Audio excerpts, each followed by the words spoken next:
evidence-based management of insomnia in primary care. Insomnia is not just nighttime nuisance. It steals the precious moments of peace we all need, and it robs people of their vitality and a sense of self. So today we are going to look at strategies that can transform the lives of those battling insomnia.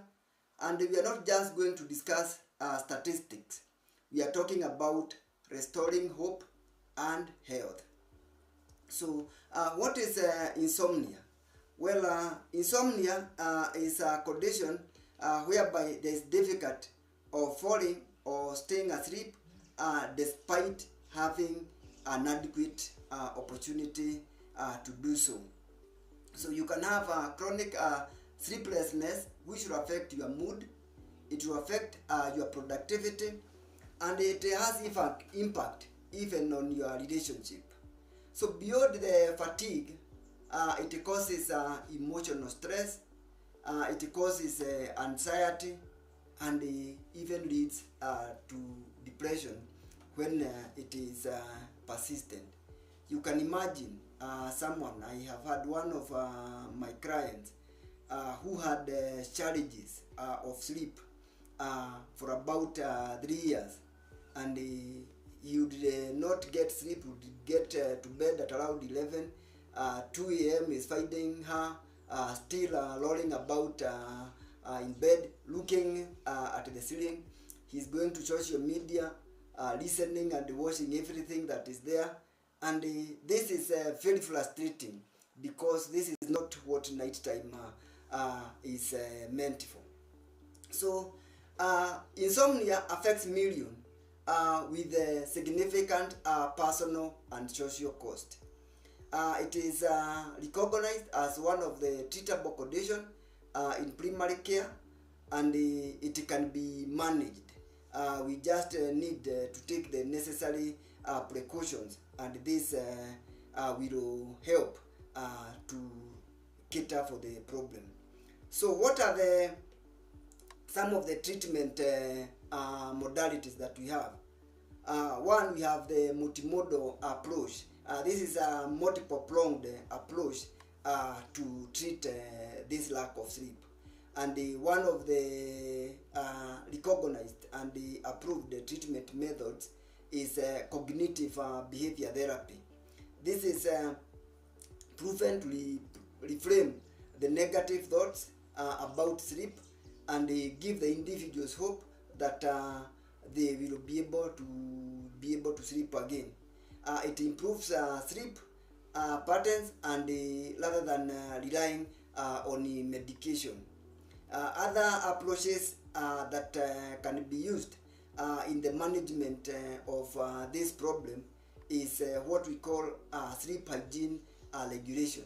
Sleep hygiene education involving having regular sleep schedules and optimizing on the sleep environment, and even having well thought out pre-bedtime routines, and then sometimes having mindfulness and relaxation techniques, which will include things like breathing exercises, meditation, and you can have progressive muscle relaxation, being aware of yourself and helping your body to relax and adjust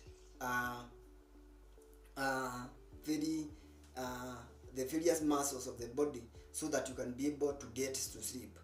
So medication are considered when on a short-term basis, and this is after careful consideration and after use of the other techniques have failed. So primary care providers can lead and take charge by integrating cognitive behavior therapy, proper hygiene therapy, and mindfulness in the treatment plans, thus empowering patients to claim their nights and days. So what is the role of the primary care providers? Primary care providers are the healthcare providers who are the frontline providers of care, where patients go for their first contact for care. So what do you expect when you go to your primary care provider? One, the primary care providers, they are the first line defense in identifying and managing insomnia, which is a lack of sleep. They will use validated screening tools to assess the quality of your sleep. And then because you have been seeing this health provider for a long time, then you will have a relationship, and he's in a better position to understand the struggles that you have been going through and what are some of the challenges that you have been going through that could be leading to you not sleeping adequate. Then when need me, they will collaborate with the specialist and help you navigate the healthcare system so that you can be able to adequately sleep. So it is important that in primary care you discuss with your health provider the challenges that you are getting, and they will be able to address these challenges and be able to provide personalized investigations and also care that suits your specific situation. So what are some of the things that are important to be able to recognize this condition? There is need for regular screening and early detection when you present to the healthcare system. Sometimes we should always ask our patients how are their sleep patterns. Are they getting adequate sleep? Do they have problem getting into sleep? Do they awake earlier than expected?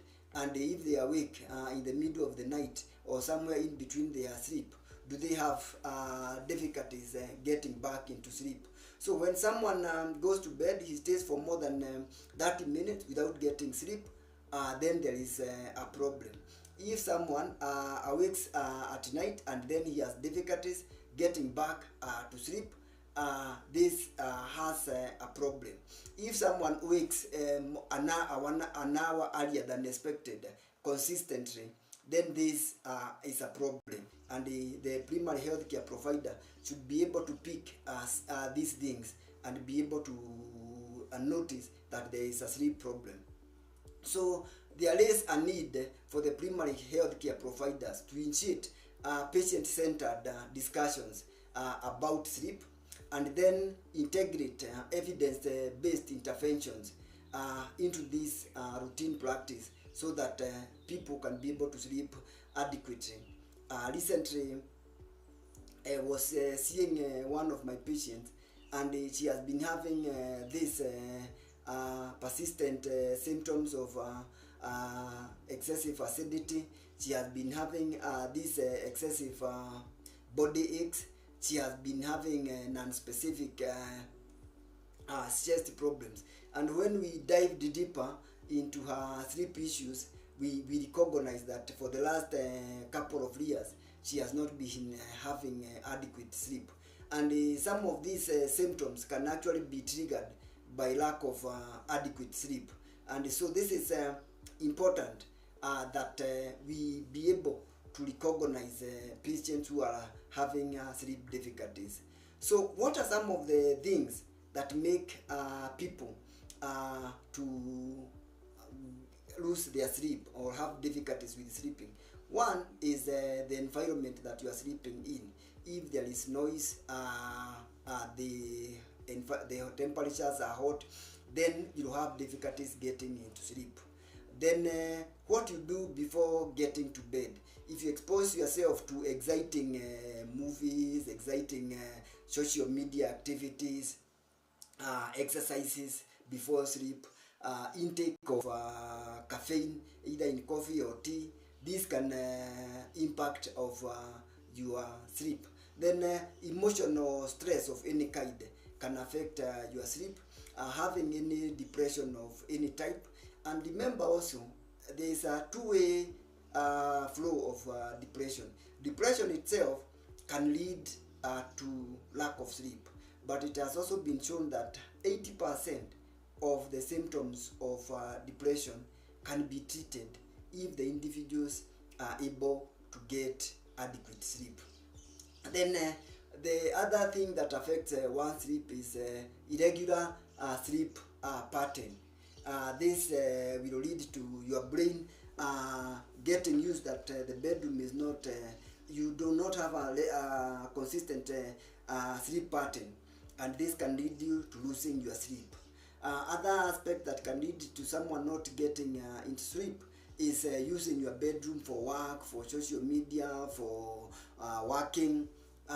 Remember that the bedroom is only meant for two purposes: sleep and sex, not anything else. So if you are working from your bedroom, then there is a way that your body gets adjust that this is a working environment. And so when even you want to rest, the body mechanisms have not been conditioned to get to rest, and then you end up having sleep difficulties.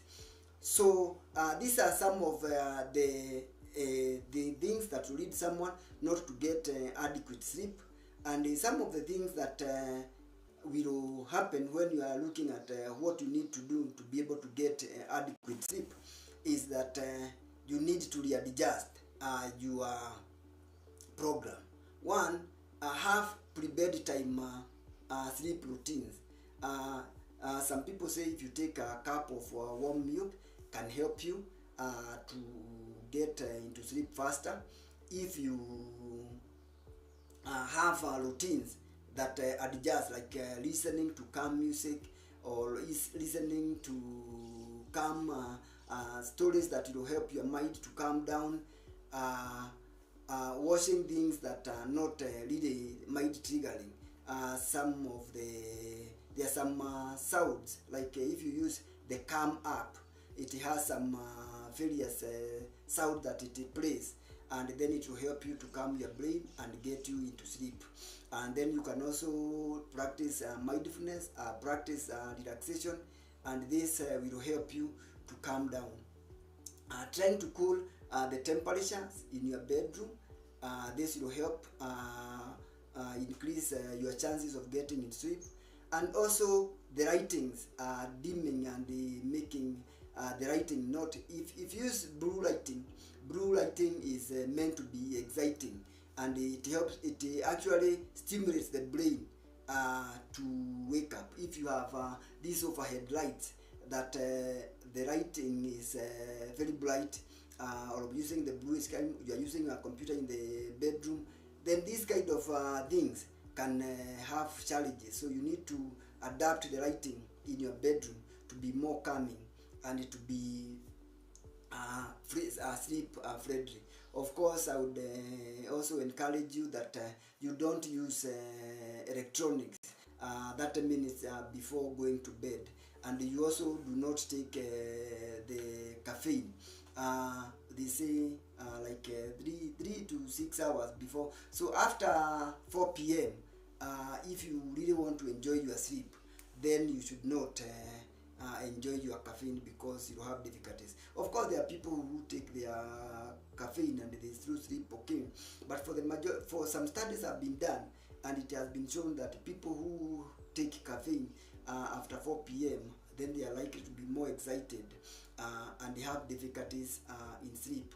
Also having moderate and intense exercises 30 minutes before going to sleep can make some people not to sleep, because the body gets excited for activity, not for calming down, and this will have an impact on your sleep. So of course, also trying to recollect your brain, and if there are any stressful things, if you can practice this practice of journaling, whereby you put down, if there are things that you want to do tomorrow, then you put them down, 3 points that you want to accomplish tomorrow, and then also reflect back on what you have been able to achieve today.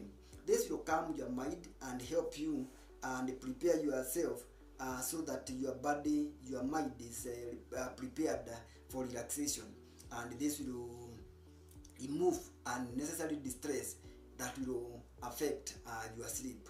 So getting adequate rest ensures that you have renewed energy, your mood improves, and it improves your overall health. You are able to live better, you are able to overcome physical and mental illnesses, and it also helps for you to have better emotional relationships.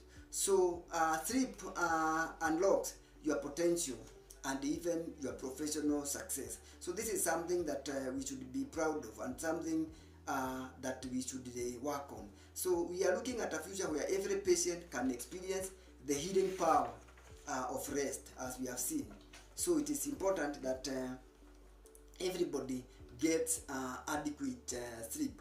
So going forward, it is important that we embrace evidence strategies to overcome sleep difficulties. It is important that we let empathy guide every intervention. Remember, people who are not sleeping adequately, they are stressed, they are emotionally drained, they are feeling overwhelmed, they are feeling actually run over. So we should give them time, we should let them express themselves, and we should be there for them. So together we can be able to restore rest and renew our lives.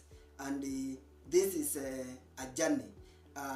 As I've been saying, health is not one touch go that you tweak like this and everything goes all right. It's a process that we have to work on. It's something that we have to work together. And as health providers and as primary care providers, we should be conscious about the difficulties our patients might be going through, and be able to help them and guide them through so that they can recover their sleep and be able to enjoy the benefits of rest. So thank you very much for listening to me and for joining this live. I encourage you to share your experiences. If you have been having challenges with your sleep, what challenges have you been having? If you have been taking care of patients who have been having difficulty with sleep, what have you been doing? And what do you feel we can do better to improve our sleep behaviors and to get better behaviors? You can also share with us what are some of the challenges you experience with your sleep, and what are some of the things possibly that I've mentioned that you feel they would help you to be able to overcome your sleep difficulties. So those in primary care, they need to remember that they need to commit themselves to evidence-based empathetic care, which is the cornerstone of managing lack of sleep, and our collective efforts will turn sleepless nights into nights of hope, of peace, of gratitude. So thank you for watching. I welcome interactions from the audience so that we can learn together. I do not claim to be an authority in the issue of sleep, but the experiences that I've had, I've shared with them with you, and I would also want to listen to you, also share with you, and also I learn from you, my listeners, more than I think I can be able to share my knowledge with you. Thank you very much.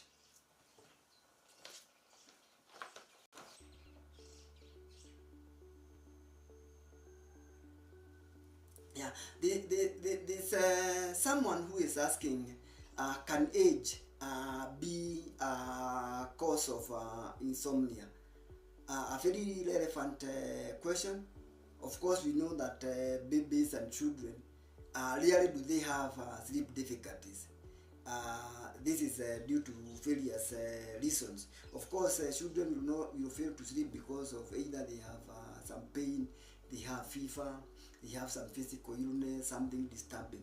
But as you age, there are many things, an interplay of things that come to your life, and the older you get, the more things that preoccupy your brain, and the more chances that you have that you may lack sleep.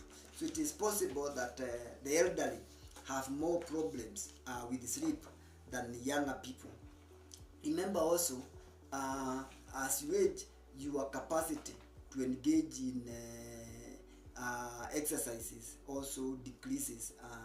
We should be the other way around. As we age more, we need to build our exercise program, we need to build our muscle capacity, we need to engage more exercise. Of course, we shall age appropriate, so that you are not so aggressive for your age, but you are able to adopt to your activities of daily living. So it is true that as you age, you are more likely to experience a problem of sleep than younger people. That is true. For the women in the middle ages, as you get into menopause, one of the symptoms of menopause setting in could be lack of sleep. So this can come as a sign of menopause, and you find that women, as they get into menopause, then they tend to get into sleep problems because of the hormonal issues. Also, sometimes pregnancy, sometimes early in the pregnancy, it could be due to the hormonal effect of the pregnancy, and they affect your brain. And then later in the pregnancy, the physical complications of not really, I would not say the complication, but the discomfort of the weight of the pregnancy. Your sleeping styles will affect your sleep. So these are some of the things that can affect people's sleep. So there are many factors that I've mentioned, and thank you for the person who have asked that question, because it has made us dive into other things that affect sleep. Of course, one of the other things that I've not said, I have talked about caffeine, but there are also other stimulants like alcohol. It will impact on your sleep. Things like other stimulants. There are some drugs like the antidepressants. They are meant to treat depression, but a drug like fluoxetine can affect also your sleep. There are also drugs like steroids. They will affect your steroids. Some antibiotics like the levofloxacin, they also affect your sleep, and they can lead you to have sleepless nights if you are taking some of these medications. And I would encourage the primary care providers, as you prescribe some of these drugs, know their side effects, so that you know the drugs that are appropriate to take in the morning, so that individuals do not take drugs like the steroids at night and then they'll have sleepless nights. Some of the antibiotics that I've said, they take them at night and then they have sleepless nights. A drug like fluoxetine, if you take it at night, then you are assured of getting a sleepless night. And this, we are trying to treat the depression. When the individual does not sleep enough, then he has problems with sleep, and this can be have a cascade of impact on the treatment that you want to achieve. So thank you for those who have asked that question. I continue to encourage you that you continue sharing your experiences. You can also share your stories. I will share with our listeners what you have experienced with your sleep, and this would be a good interaction, so that we get to know what are some of the challenges that people have encountered. Someone has asked, are there any lifestyle changes he can make to improve his sleep quality? That is very true. There are many things in our lifestyle that we can change, and I've already talked about some of them. I've talked about if you are exercising, don't exercise just next to your bedtime, because your body will get excited and then you have difficulty sleep. If you are a lover of coffee like I am, don't take your coffee after 4 p.m. If you are looking forward to a good night's sleep, it will affect your sleep. Then the most important thing is having a routine sleep time and wake up time. Your body adjusts. If you wake up, let's say you are all used to waking up at 3, then it will reach a point that your mind knows that by 3 it should be awake. If you sleep by 8, your body will reach 8 and then it clogs up. So having these routines is very, very, very important. Then also some of the lifestyle changes is as you prepare yourself to sleep, you slow down. I've said you can take a glass of milk, warm milk, it will help you to get better sleep. Finish your activities, and as you come to sleep, possibly you slow down, you can read the Bible or whatever slows your mind, gets you ready, then you can do your examination of conscience, and then you can get into sleep. So things that will prepare your mind for sleep. You cannot be doing aggressive exercises just before you sleep. So lifestyle changes are very, very important. They actually, I can say, they are key to getting adequate sleep. So it's very important that we incorporate these things. And of course, exercise in general. If you have an exercise program, if possible, I would encourage you to do it between, if you can be able to do exercises in the morning, it's very important, because by the time evening comes, you have had your day, you are tired, you want to rest. If that is not possible, then to try to do it before between 4 and 7 p.m. so that after that you are not stimulating your hormones and putting your body in an excitement mode. So someone has asked, should I consider cognitive behavior therapy for insomnia? As I said, that is one of the recommended and the scientifically proved treatment method for lack of sleep. So cognitive behavior therapy is a recognized and an approved method of treating insomnia. So if you have been having consistent sleep, you have tried sleep hygiene. In one of my upcoming videos, I think I'll talk about sleep hygiene and look at it in a deeper way, so that people get to know what are some of the things that they can do when we are talking about sleep hygiene. If that has not worked, then cognitive behavior therapy is very important. Then you also need to work with your primary care provider, and also if need be, he can refer you to a psychiatrist or a psychologist if you have some issues that can help you get better sleep. Someone has asked, sleep aids or medications recommended, and how long should I use them? Now, my experience with medications is that yes, for some individuals, you start with lifestyle. If that doesn't work, you look at the things that of course, the most important thing when we talk about healthcare, the critical thing is what is the cause. Because illnesses and lack of sleep, insomnia is a recognized illness. They don't just show up. There is an underlying cause. So you need to know what is making this person be sleepless, and then you address the lack of sleep, the cause. Once that cause is sorted out, then most likely the individual will get sleep. And as you prepare the individual to get sleep, then you take him through sleep hygiene, these behavior changes. If need be, you take him through cognitive behavior therapy, and then if that does not work, some medication can be prescribed, and they help with the sleep. And the thing with medications, once you start them, you don't again just stop them at once. They need to be weaned off progressively as you build your natural sleep, so that again you don't get lack of sleep or insomnia because of the drug withdrawal effect. So it is important that the drugs withdrawal is supervised by a healthcare provider. So that is a very important question. Thank you for asking that question, and also thank you for sharing. I'm getting excited by the question people are putting forward. I'm also asking you that you share your experiences. What have you been doing to be able to cope up with sleep? And what if you have had any challenges with sleep, what challenges are you having?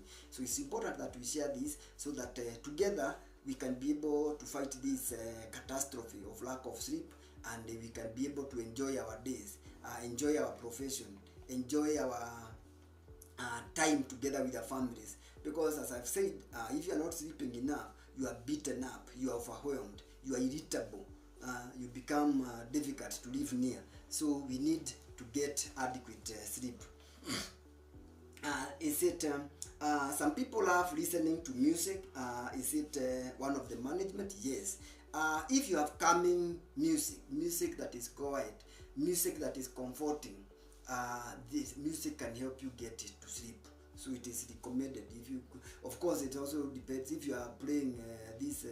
I don't know the types of music, but there's some music that is exciting, that will keep replaying in your mind, get your mind excited. That is not the kind of music.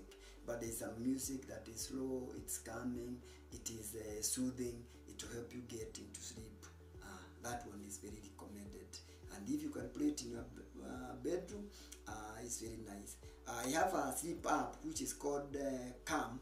It's not only a sleep calm, but it helps with emotional distress, and it does help with some music to help you sleep. It also helps you with training on meditation. It also helps you get to know some of the relaxation techniques. So if you want to try it, it's a good app. I have used it. It's Calm. It's Calm is CALM.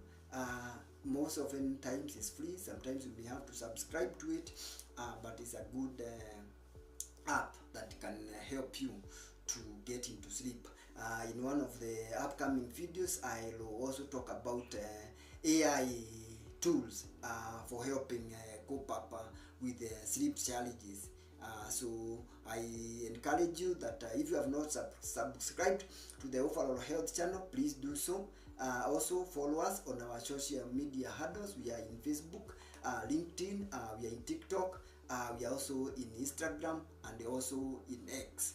So please follow us there, and also share this information among your circles if you find it helpful, so that we can also be able to sleep together. Remember, a healthy individual is a healthy society, and you cannot be healthy alone without the health of the society, because those who live around you, if they are not sleeping, it will come to you and it will affect your sleep patterns in one way or the other.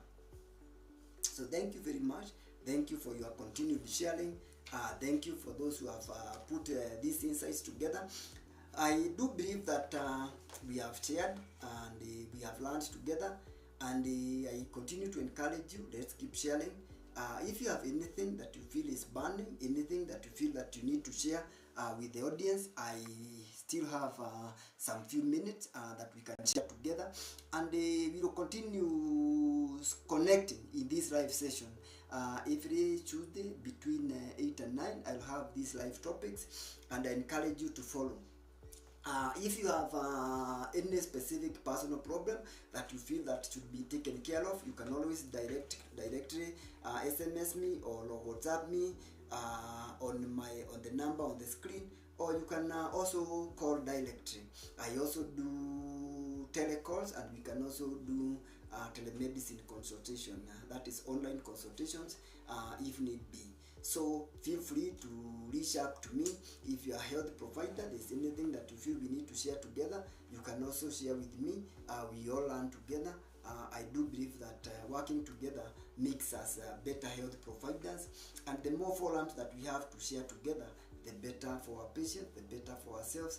And remember also, we are building and growing together as healthy providers. So thank you very much for watching. It has been an exciting and a learning moment for me, and I am very happy for those who have shared their questions, and I do believe that you will continue sharing on the comment section of this video, and also follow us and subscribe to the Overall Health channel, and also to the Wellness Health Services YouTube channel. Thank you very much.